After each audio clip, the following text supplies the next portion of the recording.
Okay, so remember, we have a primal problem. Primal problem is basically whatever problem you begin with. Whatever linear programming problem you begin with, that's the primal problem. And then usually we will write the primal problem in the standard form. That is, all the inequalities involved are less than or equal to, and all the variables involved will be non-negative. Now, remember what we are trying to do. We are searching for a dual problem. We are trying to search for a problem that we are calling the dual problem. And what is our goal for that problem? The goal is that the dual problem, we want the feasible solutions of the dual problem, or the feasible objective values of the dual problem. We want those to be upper bounds for the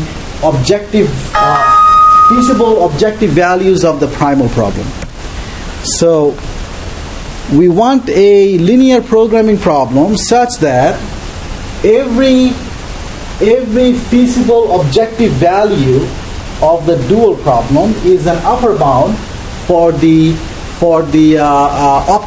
optimal objective value of the primal problem. That's what our goal is. Am I making sense? In other words, you want every feasible objective value of the dual problem to be bigger than every feasible objective value of the primal problem. If you could accomplish that, that's what we are looking for. So then we did some work already, and then we decided that our last idea was that we are going to multiply each of the constraints, including the non-negativity constraints, by certain non-negative numbers, y1, y2, yn plus n, and then we are going to try to combine these constraints so that we can isolate the objective function on the left-hand side and get a bound for that, right? So once again, the functional constraints of the primal problem are given by a11 x1 plus a1 and xn, a21 x1 plus a2 and xn less than or equal to b2, all the way up to am1 x1 plus am and xn less than or equal to bm. So those are the functional constraints. And the non-negativity constraints, we are not writing them as negative x1 less than 0, negative x2 less than 0, negative xn less than 0. So how many functional constraints? M of them. How many non-negativity constraints? N of them. So the total is m plus n. I am going to call for the functional. I'm going to call the left-hand sides of the constraints L1, L2 up to Lm plus n. Okay, so L1 up to Lm, they are the left-hand sides of the functional constraints. Lm plus 1 up to Lm plus n, those are the left-hand sides of the non-negativity constraints. And then notice that L1 would be less than B1, L2 less than B2, Lm less than Bm, Lm plus n, Lm plus 1 less than 0, Lm plus n less than 0, right? So our idea now is to multiply each constraint by non-negative constants y1, y2, ym, and then ym plus 1, ym plus 2, all the way up to ym plus n. So we're going to multiply them out. If we multiply them out, then what do we get? When I multiply out by y1 up to ym plus 1, what do we get on the left-hand sides? I'm going to sum them up. So once I multiply by y1 up to ym plus n, let me call this y1 through ym plus n multipliers, okay? So once I multiply out by the multipliers, I'm going to add all the constraints. So if I do that, what would be the left-hand side? The left-hand side would be what? L1, y1 plus L2, y2, plus Lm, ym, plus Lm plus 1, ym plus 1, right? plus dot dot dot lm plus n ym plus n, right? However, what is lm plus 1 ym plus 1? Well, instead of writing lm plus 1, I'm just going to use whatever that is, negative x1 here. So when I multiply lm plus 1 with ym plus 1, I'm getting negative ym plus 1 times x1, right? So when I multiply all the constraints by the multipliers and add them together, on the left-hand side, I am going to get this quantity. Does everyone agree with me? Okay, L1 Y1 plus dot dot dot LM YM, and then minus YM plus 1 X1 minus dot dot dot minus M plus N XN. What am I going to get on the right hand side? The right hand side would be B1 Y1 plus B2 Y2 plus dot dot dot BM YM, but now I'm going to get all zeros here, right? So what's the right hand side? B1 Y1, right? So right hand side would be B1 Y1 plus dot dot dot BM YM. Okay, now remember what we want. When we multiply out through the multipliers, we want the left hand side to be what?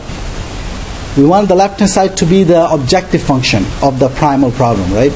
And what's the objective function? C1 x1 plus dot dot dot Cn xn, right? So that's what we want to get on the left hand side when we get this. So why do we want that? Well, then I get a upper bound for z, right? So we want to find multipliers y1 up to ym plus n, so that when we multiply out all the constraints by them and add them together, I get the objective function on the left hand side and a number on the right hand side, and that way I get a upper bound for z. So that's where we were. That's where we got last time. Is everyone feeling okay with what we got here? Did you guys write that down? Okay. Is this making sense? Any questions on what we did so far?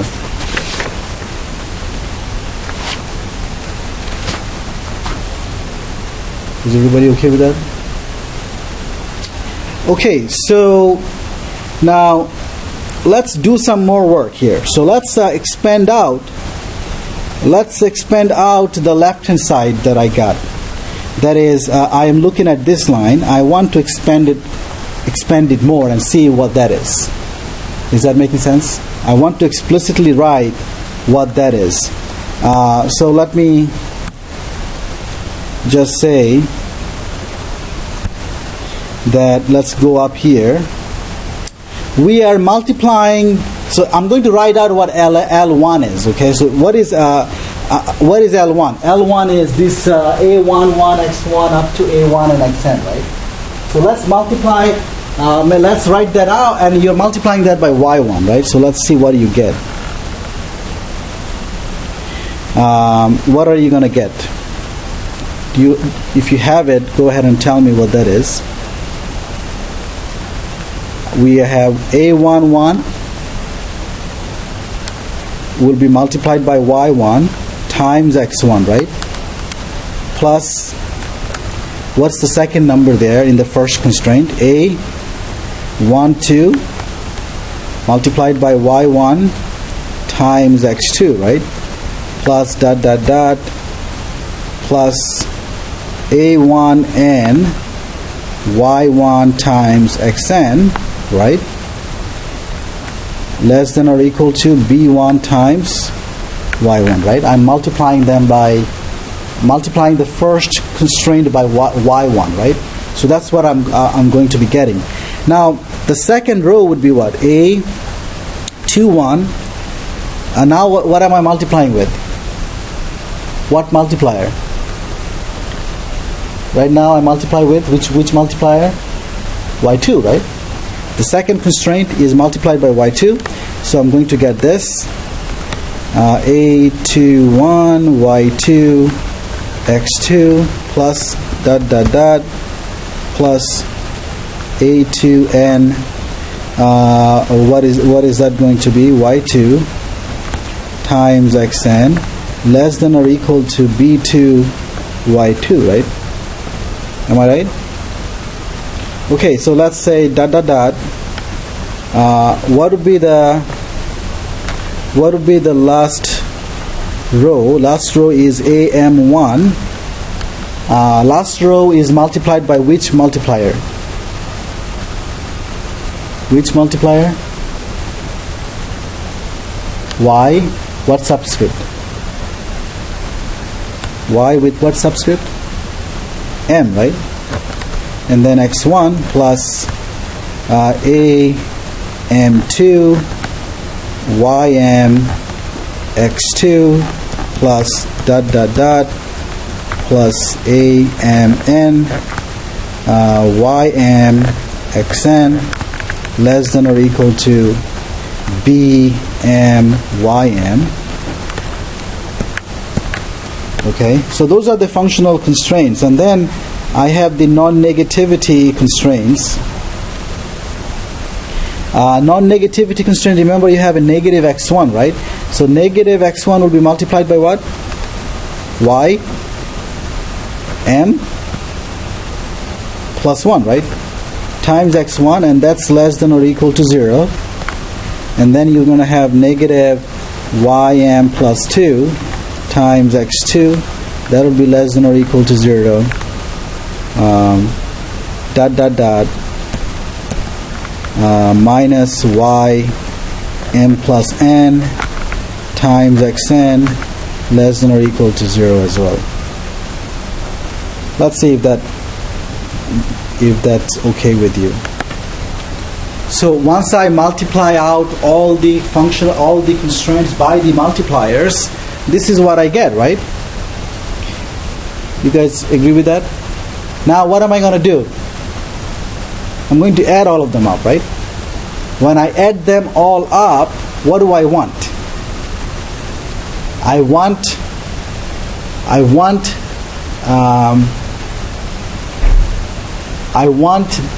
to get what? I want to get the objective function on the left hand side, right? So what does it mean to get the objective function on the left hand side? Remember what the objective function is, right?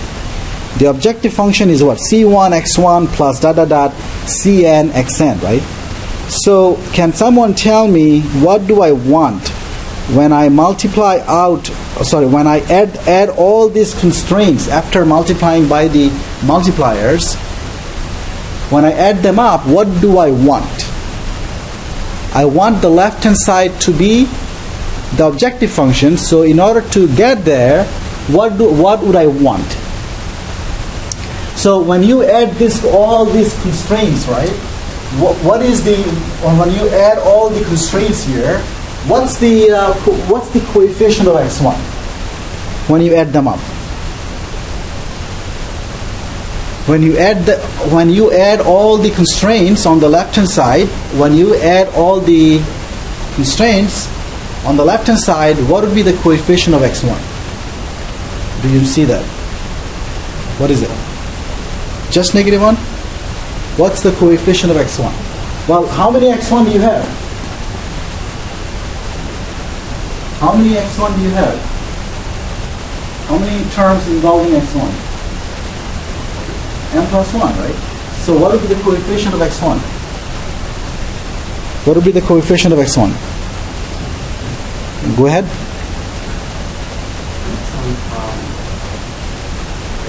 Just tell me one term at a time. Yeah.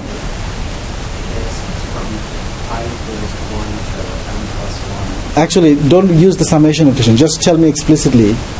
What would be if you look at the coefficient of x1, what's the first term there? So a11 y1, right? That's one coefficient. So when you add up, the coefficient of x1 would be a11 y1, a21 y2, am1 ym, and then this negative one, right? So not negative one, negative ym plus n. So the coefficient of x1 would be a11 y1 plus A21 Y2 plus dot dot dot plus AM1 YM minus YM plus 1, right? Am I making sense? So on the left hand side, this would be the coefficient of x1. Let's see if you agree with that.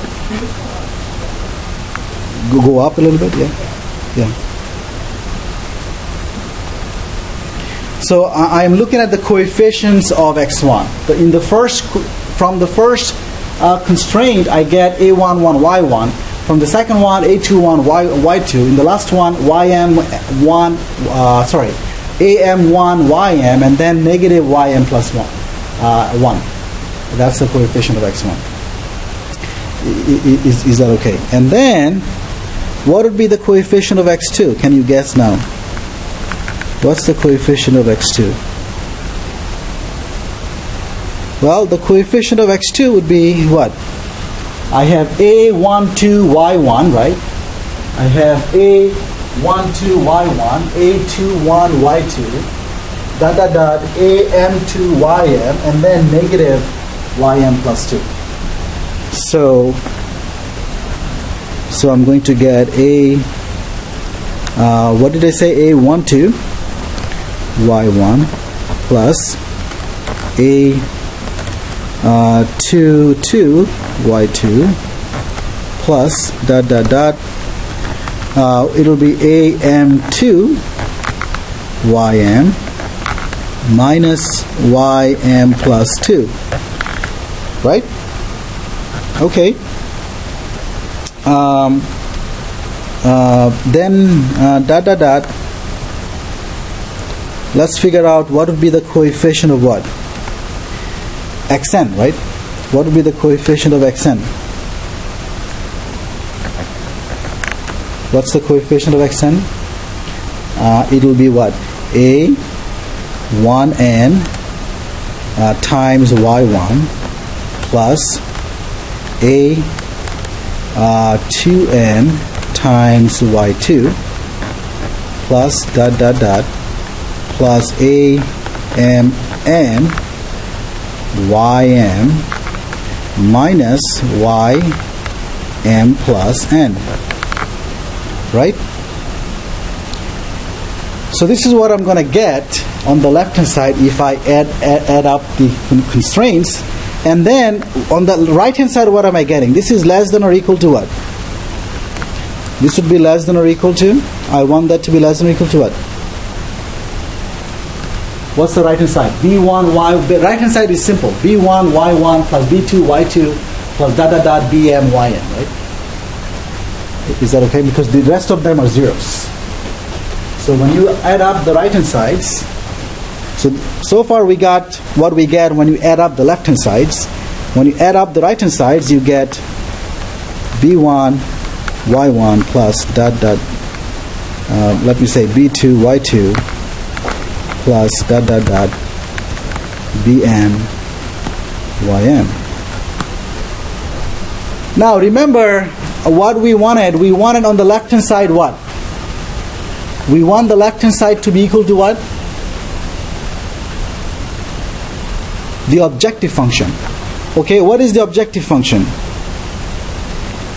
The objective function is C1 x1 plus C2 x2 plus dot dot dot Cn xn, right? So what does that mean? It means that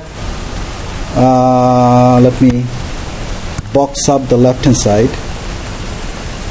We want this left hand side to be equal to what?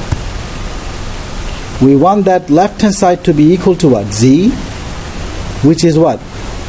C1 x1 plus dot dot dot Cn xn, right? So what does that mean? Can someone tell me, so how can I get them to be equal? Well, if I look at the coefficient of x1 in the box, I want that to be equal to what? C1. Right? So I want 1 1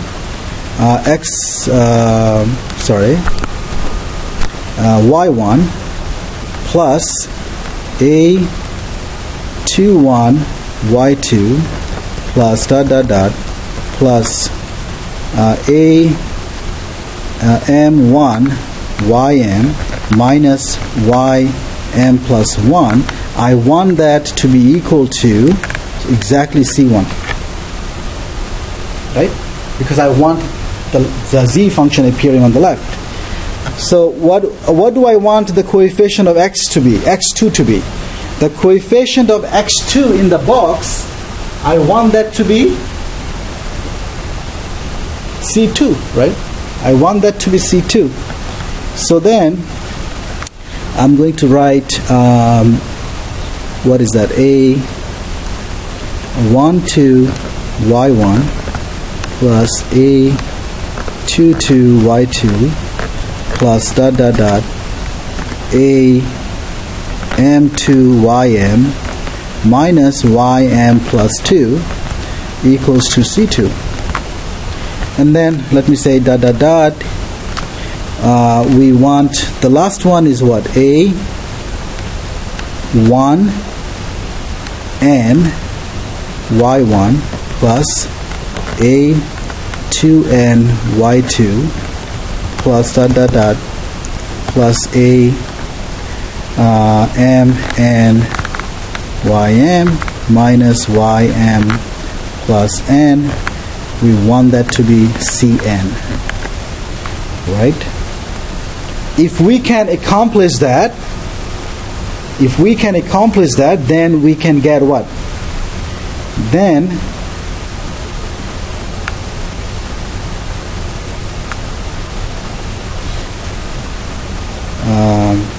let me call this star, right? Let me call that star. If we find y1 all the way up to ym plus n such that star holds, then we know that the objective function would be less than or equal to what?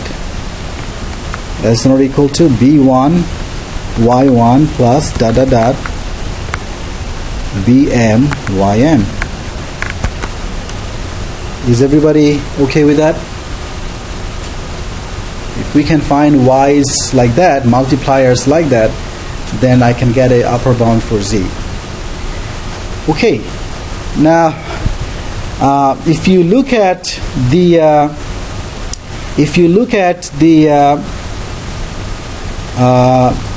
star, this is what I'm going to do. I am going to take. I'm going to make y to denote. Let me say y transpose so that I don't have to write a column. I have a hard time writing the column in a nice way. So I'm going to say y transpose. I want that to be y1 dot dot dot ym, and I want ys transpose to be ym plus 1 dot dot dot ym plus n. Okay. Now, does anyone recognize what's the coefficient matrix is there?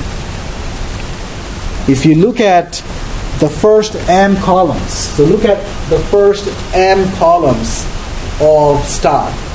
What is the coefficient matrix?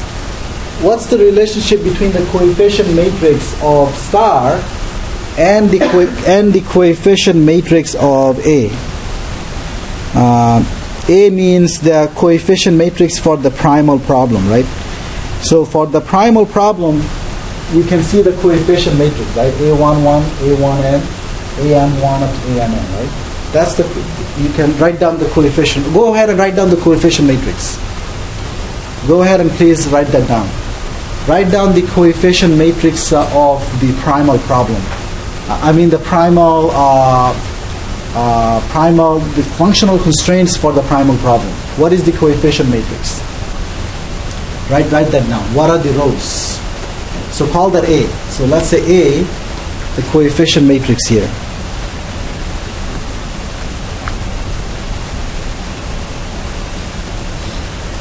So let me use, so we are looking at the functional constraints here, and I want A to be the coefficient matrix here. Coefficient matrix. So what is that A? Write that down.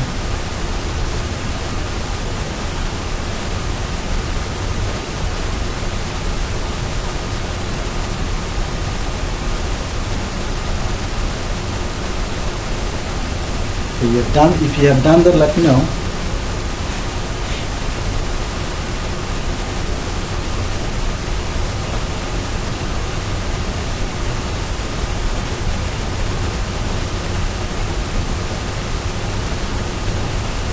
Done with it?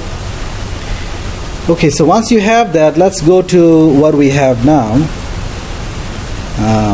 Let's look at star. And someone tell me, what is the coefficient matrix here? So write down the coefficient matrix first.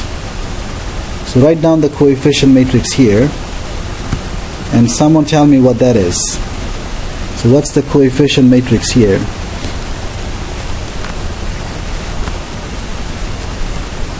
Once you write down the coefficient matrix for star, it's sorry, without the negative ym plus 1. Sorry. Let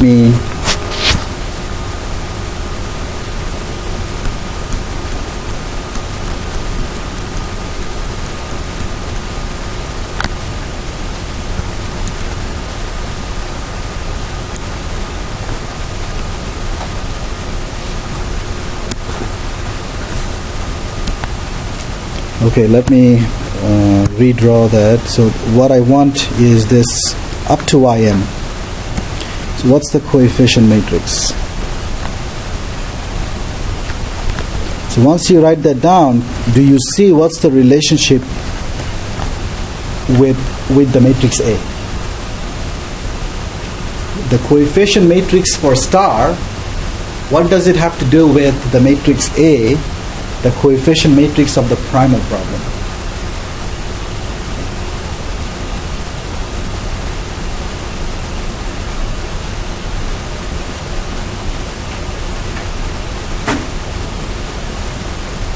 What does it have to do with the coefficient matrix of the primal problem? Anybody sees that? What's the relationship? Look at the rows and columns of the two. Look at the rows of A and compare that with the columns of the coefficient matrix of star. Are they the same? Different?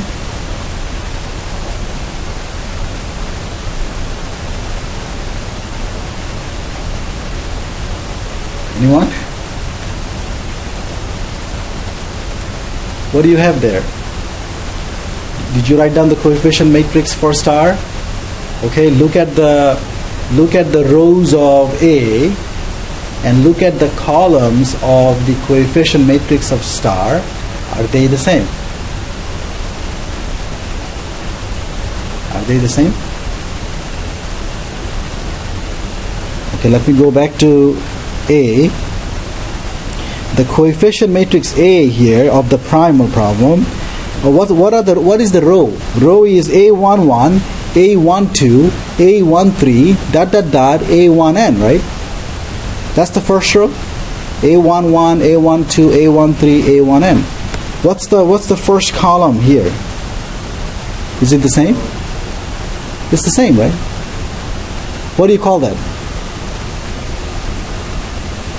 What do you call the coefficient matrix of star in relation to A?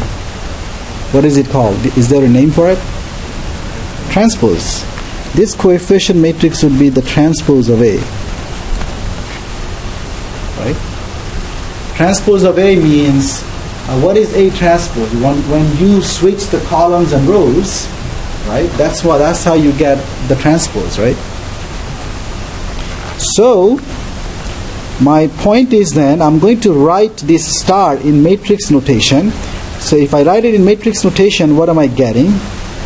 I'm going to get A transpose multiplied by Y. So I'm going to get, so in matrix notation of star, matrix form of star would be what?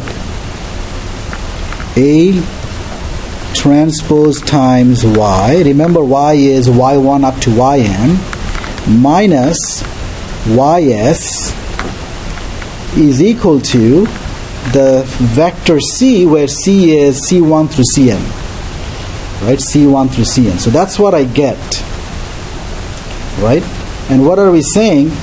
If I can find, if there is a solution to this equation, then I can find out that Z will then be less than, or Z will be bounded by what? B will be bounded by, this will be bounded by what? B transpose times Y, right? You agree with that? What is B transpose? What is B transpose? B transpose is B1 up to Bm. Right? Remember I said Z is less than or equal to B1, Y1, Bm, Ym.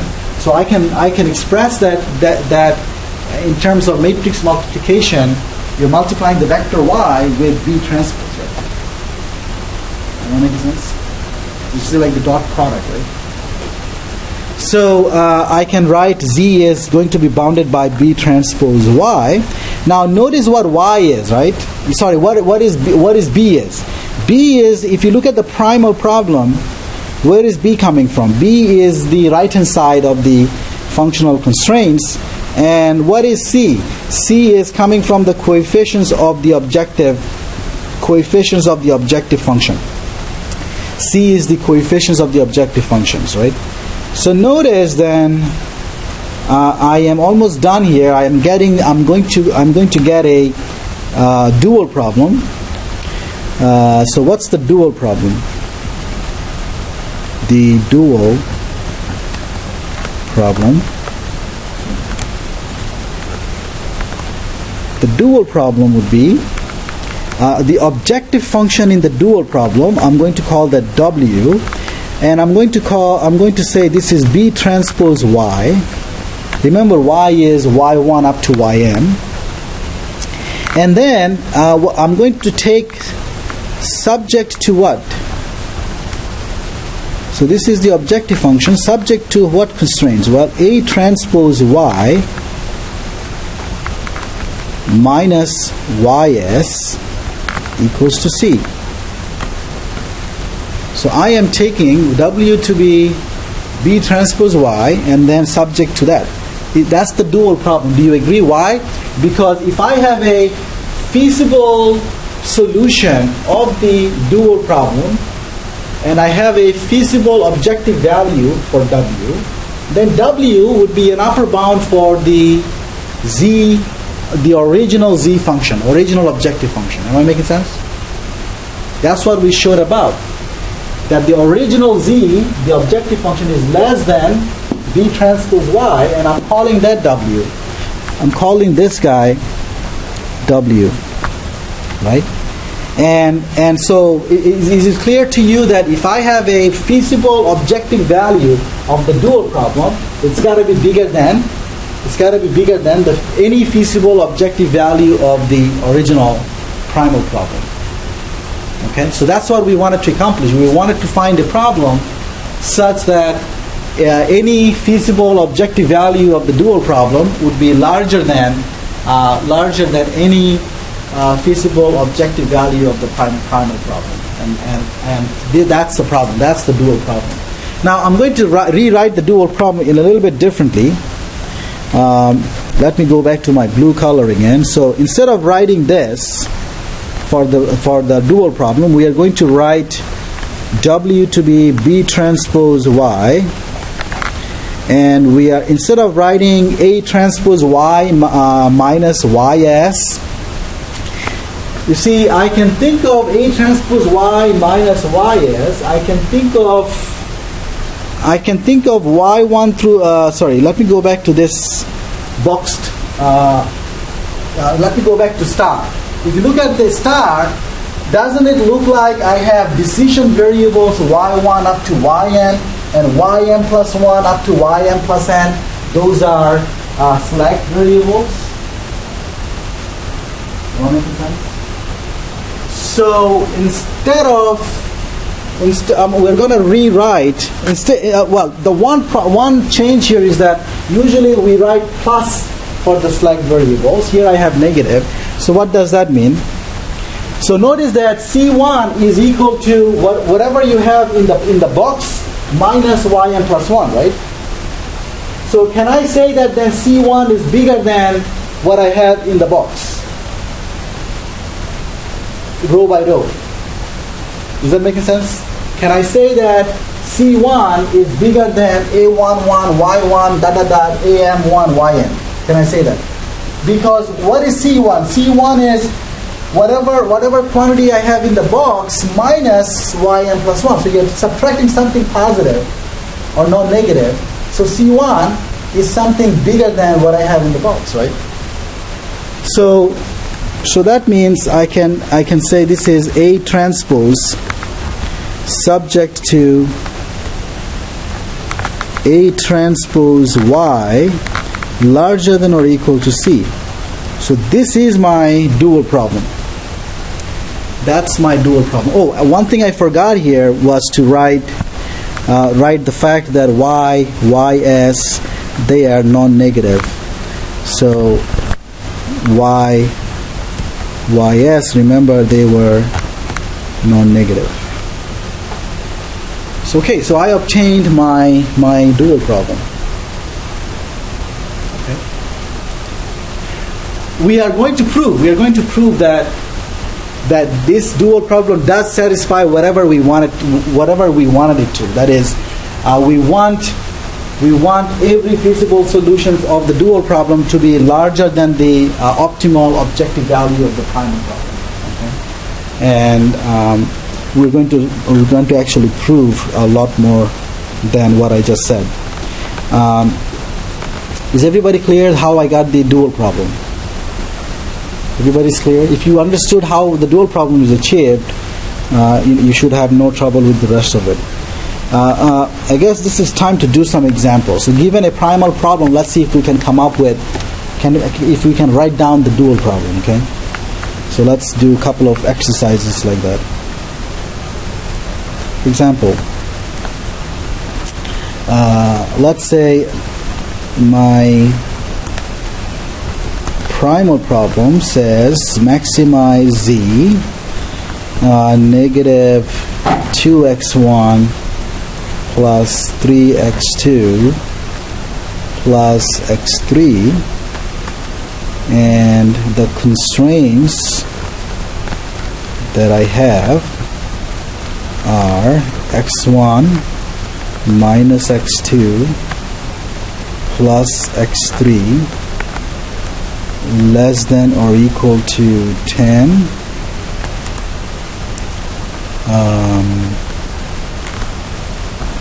First of all, this example, I'm not going to write down the dual yet. In this example, I'm just going to show you that there are multipliers that I can use to come up with an upper bound for the z function. 2x1 minus 3x2 minus x3 less than. I wrote down this problem, remember last time, where I tried to multiply the functional constraints by multipliers and tried to come up with a bound for z, but I couldn't. Then we decided to use the non-negative constraints as well, and I claim that now we can actually get an upper bound for the z function, because we are using the non-negativity constraints as well. So now we are also going to use the fact that negative x1 less than or equal to 0, negative x2 less than or equal to 0, negative x3 less than or equal to 0. And I'm just going to tell you how you can get there. We are going to multiply the multiplier that we're going to choose here would be we're going to multiply the first one by 0. The second one we're going to multiply by 1. The third one we're going to multiply by 1. The fourth one we're going to multiply by 4. The last two will be multiplied by 0. So my y1 is 0, y2, y3 is 1, y4 is 4, and y5 and 6 are 0, 0. Now if I do that, let's see what am I going to get. Can someone see what would be the coefficient of x1? So multiply each constraint by the red numbers, and so this would be my y1, y2, y3, y4, y5, and y6. Now multiply them out, and now someone tell me when I multiply them out and then I add the constraints, the resulting constraints, what do I get on the left hand side? So obviously when you multiply out the constraints by the multipliers and then add them together, you're going to get certain coefficient of x1, right? And then you're going to get plus certain coefficient of x2, plus certain coefficient of x3, right? And then on the right hand side you're going to get some number, right? So someone tell me what's the coefficient of x1 you get on the left hand side? What's the coefficient of x1? After you multiply out all the constraints by the multipliers, what's the coefficient of x1? Exactly -2, right? You're going to multiply this row by 0, right? So you get 0x1. This one is multiplied by 1, so 0x1 plus 2x1 plus 6x1, and then minus 4x1, right? So 0, 2, 6, and minus 4. So altogether, what are we getting?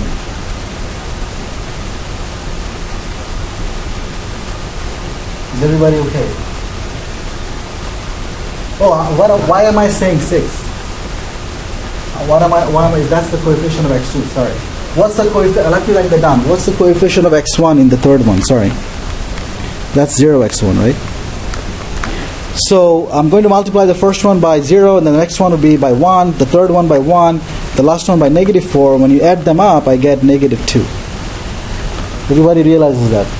Okay, do you get 3 for the coefficient of x2? What do you get? What's the coefficient of x2? It will be -3 plus 6 minus,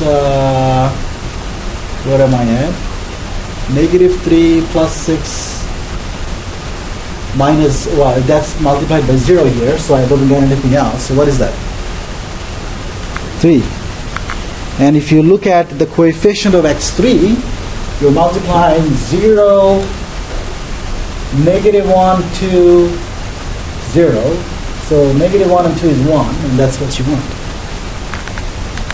On the right hand side, what am I getting? What do you get on the right hand side? What am I getting on the right hand side?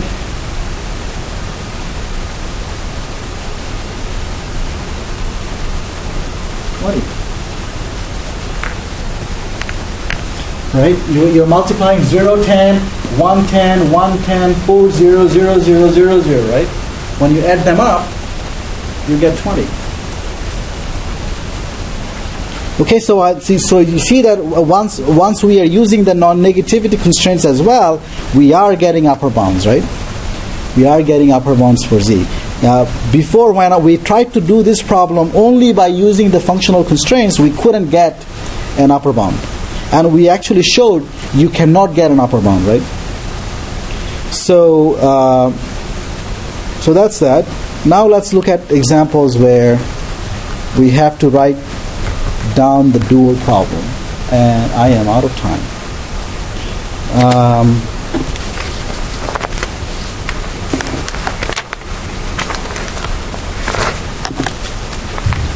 Well, I guess I'm going to actually the problem that I just wrote down.